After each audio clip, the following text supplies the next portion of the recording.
Hi, I'm Doug Keck, and this is an EWTN Bookmark Brief. Thanks for stopping by. Just had the pleasure of speaking with Dr. Scott Hahn about his latest book. It is Right and Just: Why the Future of Civilization Depends on True Religion, written along with Brandon McGinley, published by Emmaus Road Publishing, available through our EWTN Religious Catalog.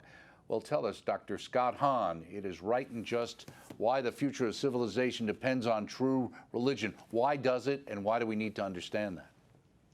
Well, we profess Jesus Christ to be the King of Kings and the Lord of Lords. Well, that is true, regardless of who occupies the White House. This book came in the aftermath of the 2020 presidential election, where I would say Catholics, not only in America, but throughout the whole world, facing a pandemic and political chaos, need to be reminded not only that they are a part of a kingdom that is in heaven, but they're also called to make disciples of all nations here on earth, starting with ourselves, our marriage, our family, our neighborhood, and so on. It might be a small sphere of influence that you have, but a pebble in the pond sends out ripples, and that's what this book is about, how we can affect supernatural change in the natural order. You talk about in the book, too, about the kind of the privatizing of people's faith. And to some degree in reading the book, almost the impression of kind of like religion's been relegated to like a self-help kind of thing that, you know, if it helps you have a better life, that's wonderful, but leave everybody else alone. Well, when you trace religion, the true religion, the Catholic faith, back to covenant, to the new covenant that is eternal, you recognize that we can't be selective, picking and choosing the things that make us more comfortable.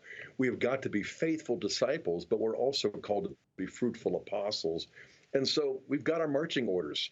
And to pick and choose, you know, is unsafe. To be faithful, especially when Christ promises, I am with you always to the end of the age. And I would say, especially through hard times.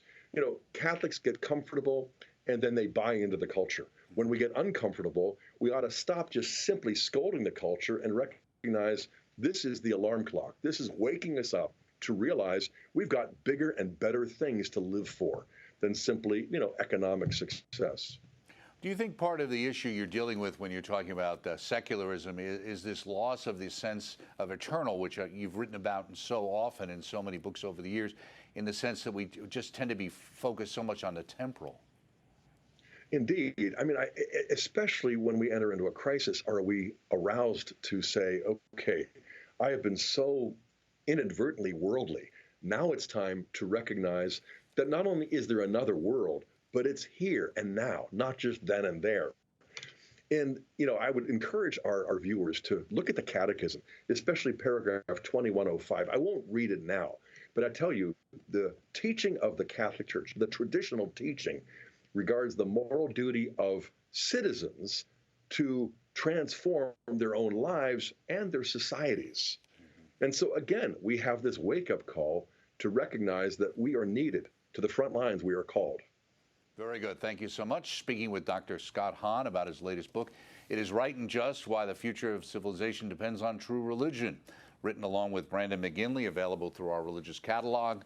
This has been an EWTN Bookmark Brief. Look for the entire interview coming soon on the network and also on demand on EWTN. Thanks for stopping by. We'll see you next time.